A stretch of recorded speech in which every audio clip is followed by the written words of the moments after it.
Hello दोस्तों, पहले तो सभी को राम राम।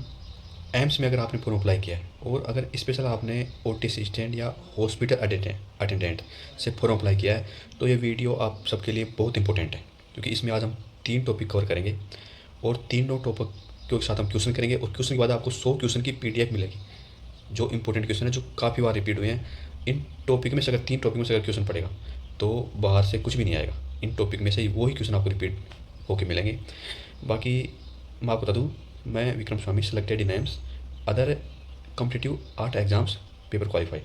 तो मेरा जो एक्सपीरियंस है उसी के हिसाब से मैं आपको हर तरह से गाइड करूँगा। मैं मेरी तरफ से पूरी मेहनत कर रहा हूँ और आपको फ्री में टोटल सिलेबस मैंने डाल दिया है, पीडीएफ मैंने डाल दी, वीडियो में बता रखा है। पीडीएफ में जिसको सिलेबस की पीडीएफ चाहिए, किस ओटी असिस्टेंट और हॉस्पिटल अटेंडेंट या अदर का जो सिलेबस है वो क्या है, क्योंकि एम्स कभी सिलेबस जारी नहीं करता है। टॉपिक वाइज सिलेबस मैंने एक एक खोल खोल के बता रखा है। इस सिलेबस को अगर आप कवर कर लेते हो तो 75 से 80 क्वेश्चन आपका एक भी नहीं कटेगा। व्हाट्सअप नंबर मैंने दे रखे हैं, कमेंट कमेंट कर देना, व्हाट्सअप नंबर मैं बता दूंगा और आप मैसेज कर देना, मैं पीडीएफ सेंड कर दूंगा। बाकी 100 क्वेश्चन की जो पीडीएफ है इस वीडियो के बाद प्रैक्टिस के लिए, उसमें आप कमेंट करना वीडियो में और मैं आपको नंबर दे दूँगा, व्हाट्सअप नंबर, और उस पर मैं आपको पीडीएफ सेंड कर दूँगा। टॉपिक वाइज क्वेश्चनों की पीडीएफ मिलेगी।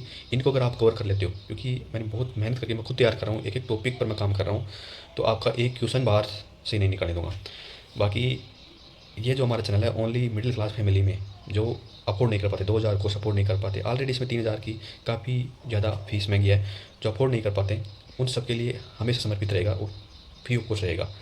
और आप सबके लिए ही मैं काम कर रहा हूँ, लेकिन आपको सपोर्ट करना पड़ेगा, पूरा पूरा सपोर्ट करना पड़ेगा आपको।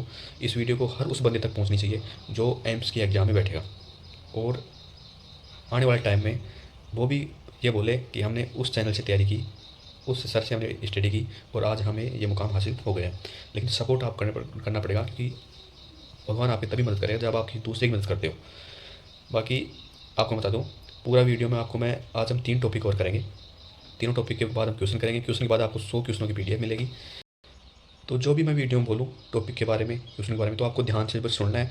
आप अगर लिखना चाहो तो लिख सकते हो, बाकी लिखने की इतनी खास कोई ज़रूरत है नहीं, क्योंकि वीडियो को अगर बार बार देख लो, 3 से 4 बार अगर आप एक वीडियो देख लो, ज़्यादा बड़ी वीडियो नहीं है, 3 से 4 बार अगर आप वीडियो देख लोगे ना तो आप ज़िंदगी में से कभी नहीं बोलोगे और हमेशा याद रहेगा। और पीडीएफ प्रैक्टिस के लिए मैंने पीडीएफ मैं आपको दे रहा हूँ। और जो नहीं है चैनल को सब्सक्राइब कर देना और प्यारा सा कमेंट जरूर कर देना, क्योंकि इससे एक मोटिवेशन मिलता है। मेरे को काफ़ी मेहनत करने का मन करता है आप सबके लिए कि हाँ, आप भी मेरे लिए समर्पित हैं, आप भी मेरे लिए कुछ कर रहे हैं। आपको घर बैठ के ओनली स्टडी करनी है, तैयार करना है मटेरियल, और आपको ओनली प्यारा सा एक कमेंट करना है और वीडियो को शेयर करना है। चलो अब हम चलते हैं स्टडी की तरफ। दोस्तों, आज हम 3 टॉपिक कवर करेंगे। एक तो सीपीआर हो गया, एक शोक या सदमा हो गया, और एक हम ब्लीडिंग यानी रक्त स्त्राव। 3 टॉपिक कवर करेंगे, छोटे छोटे टॉपिक हैं, टॉपिक सारे ही छोटे इसमें। 42 टॉपिक मैंने बताए हैं और इनसे बाहर एक भी क्वेश्चन नहीं जाएगा, एक भी क्वेश्चन नहीं जाएगा। 75 से 80, पिछली बार जो एग्ज़ाम हुई थी उसमें 80 के आसपास क्वेश्चन आए थे। और टोटल मेरे जो ऑफलाइन में जो बच्चे थे उनको मैंने जो मटेरियल बताया था, कि हालांकि मैंने उस टाइम मटेरियल तैयार नहीं किया था, लेकिन मैंने बताया था उसी में से क्वेश्चन पड़ गए थे, एक भी क्वेश्चन बाहर नहीं गया था। और अब की बार भी देखना वही होगा, यानी 80 क्वेश्चन अगर आते हैं तो 80 क्वेश्चन में से एक भी बाहर नहीं जाएगा। लेकिन सपोर्ट आपको करना पड़ेगा, क्योंकि आपके लाइक्स सब्सक्राइब की वजह से एक मोटिवेशन मिलता है। एक कमेंट्स अच्छे कमेंट करते हो तो इससे एक मोटिवेशन मिलता है कि हाँ, बच्चे सभी सपोर्ट कर रहे हैं और मेहनत की जाए, इनके लिए जितनी मेहनत की जाए उतनी कम है। दूसरी बात, 42 टॉपिक है, मैं इनको जितने जल्दी हो सकेगा उतना जल्दी कवर कर दूँगा। यानी आज एक दिन में हम अगर 3 टॉपिक कवर कर रहे हैं तो ये मानो आप ज़्यादा से ज़्यादा मैं 20 दिन में आपको पूरा सिलेबस कवर करवा दूँगा। साथ में थ्योरी तो हो जाएगी, क्वेश्चन भी करवा दूँगा। उसके बाद में लास्ट टाइम जो बचेगा ना 5 दिन, उसमें हम ज़्यादा से ज़्यादा क्वेश्चन करेंगे, क्वेश्चन ज़्यादा से ज़्यादा करेंगे। तो इनमें से आपको मैं गलती नहीं होने दूँगा, और टाइम मिला तो मैं आपको करंट अफेयर और कंप्यूटर का और बता दूँगा। बाकी अदर जो जीके है, जनरल साइंस और जीके वगैरह है, वो आप किसी भी चैनल से स्टडी कर सकते हो, लेकिन सिलेक्शन जो दिलाएगा ना वो यही दिलाता है, जो मेन जो सब्जेक्ट है वही सिलेक्शन दिलाता है। अदर जो है उसमें पता नहीं कहाँ से क्वेश्चन उठा के देते हैं, क्योंकि जीके कोई वेटेज नहीं होता, कहाँ से क्वेश्चन उठा देगा किसी को कोई पता नहीं। तो इस पर आपका क्वेश्चन आपके ज़्यादा ज़्यादा सही होते हैं ना तो आपका सिलेक्शन कोई नहीं रोक सकता। अब हम जो बात करते हैं वो बात करेंगे सीपीआर। 3 टॉपिक कवर करेंगे। 3 टॉपिक के कवर होने के बाद, ये थ्योरी भी है इसमें और क्वेश्चन भी है, इसके बाद 100 के आसपास क्वेश्चन की मैं पीडीएफ दूंगा सभी को। एक प्यारा सा कमेंट जरूर करना, सभी जिसको पीडीएफ चाहिए एक प्यारा सा कमेंट करना। और जो मैंने व्हाट्सअप नंबर दे रखे हैं हालांकि मैं कमेंट में डाल दूंगा, कमेंट में मेरे को बोल देना, जिसको व्हाट्सअप नंबर से उस व्हाट्सअप नंबर पर मैसेज कर देना, पीडीएफ आपको मिल जाएगी। 100 क्वेश्चन है, इन तीनों टॉपिक को 100 क्वेश्चन है।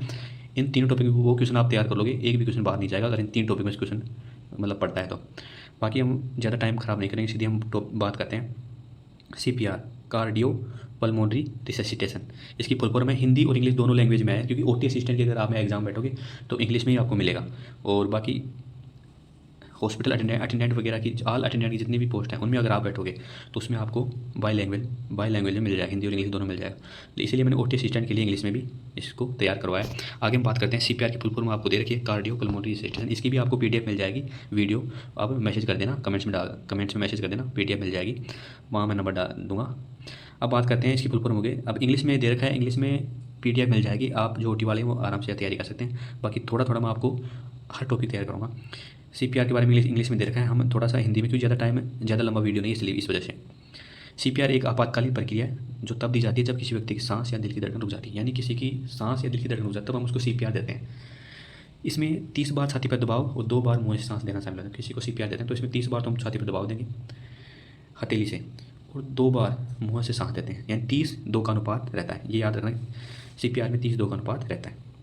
आगे बात करें CPR से पहले क्या जांचेंगे, कैसे जांचेंगे। इसमें प्रतिक्रिया जांचते हैं। इससे प्रतिक्रिया में जैसे CPR देंगे किसी को, कोई बिल्कुल बेहोश होकर पड़ा है, अब उसकी सांसें नहीं चल रही हैं, चेक करेंगे हम कि सांसें इससे नहीं चले, तो हम सबसे पहले क्या करना पड़ेगा, हमें मदद बुलानी पड़ेगी। फिर इसका हाथ लगा के एयरवे चेक करेंगे कि ये सांस ले रहा है नहीं ले रहा है। अगर नहीं ले रहा है तो इसके जो ठोड़ी है इसको नीचे थोड़ा सा हाथ लगा के ऊपर खिसकाएंगे। इससे क्या कि इसका जो जीभ है, कई बार क्या होता है आदमी बेहोश वगैरह हो जाता है, सांस वगैरह नहीं तो उसकी जीभ है ना उल्टी हो जाती है मुंह में, तो उसको थोड़ा सीधा करेंगे और तुरंत CPR शुरू करेंगे। ये आपको जो प्रतिक्रिया ना ये याद रखनी है कि मदद बुलाएंगे, एयरवे खोलेंगे और तुरंत CPR शुरू करेंगे। ये इसका प्रोसेस होता है CPR का। CPR की full form cardio pulmonary resuscitation, ये इंपॉर्टेंट है, ये आपको याद रखना है।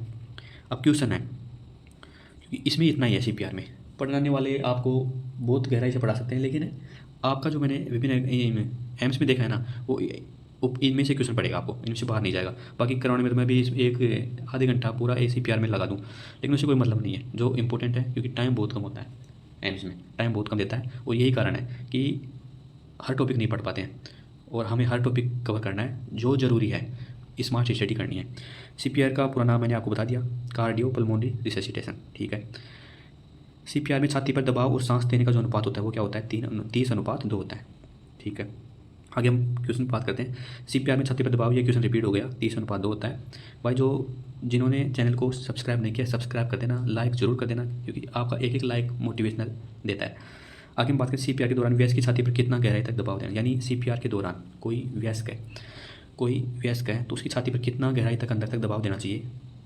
तो इसके अंदर इंच में बात करें तो 2 इंच, और सेमी में बात करें तो 5 सेमी, ये आपको याद रखना है, 2 इंच या 5 सेमी में भी और इंच में भी, ठीक है। आगे हम बात करते हैं, ये टॉपिक हमारा कवर हो गया। इसके क्वेश्चन मिलेंगे आपको, हर टॉपिक इसके कम से 40 क्वेश्चन है, वो आपको PDF मिल जाएगा, कमेंट्स में बता देना।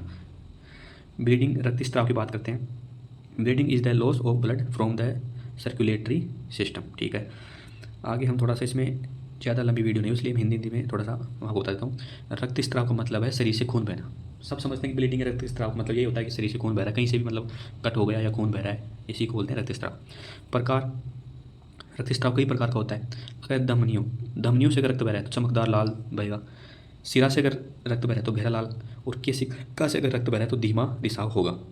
ये 3 प्रकार से शरीर में रक्त बहता है, ये आपको याद रखना। क्वेश्चन आपको पूछेगा सिराओं में रक्त कैसा होता है तो गहरा लाल होता है, धमनियों में रक्त कैसा होता है चमकदार लाल होता है, केशिका में रक्त कैसा होता है धीमा रिसाव होता है। ये इन्हीं में से क्वेश्चन पड़ेगा। ऐसा ही क्वेश्चन है, मैंने पूरे एनालिसिस करके आपको ये नोट्स देने, बहुत मेहनत करके आपको सामने ये नोट्स रख रहा हूँ, और अगर अभी भी अगर सपोर्ट नहीं करते हो तो भगवान आपको कभी माफ़ नहीं करेगा।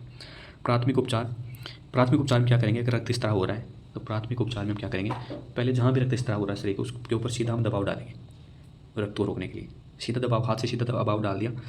कोई भी पैर पे या हाथ पे अगर रक्तस्राव हो रहा है या कट लगा है किसी वजह से, तो उस अंग को हम ऊपर करेंगे तो क्या है ना, वो जो रक्त है ना वो ऊपर मतलब ना के बराबर निकलेगा बाहर, नीचे रहेगा तो ब्लड का जो प्रेशर होता है ज़्यादा होता है तो रक्त ज़्यादा बाहर निकलेगा।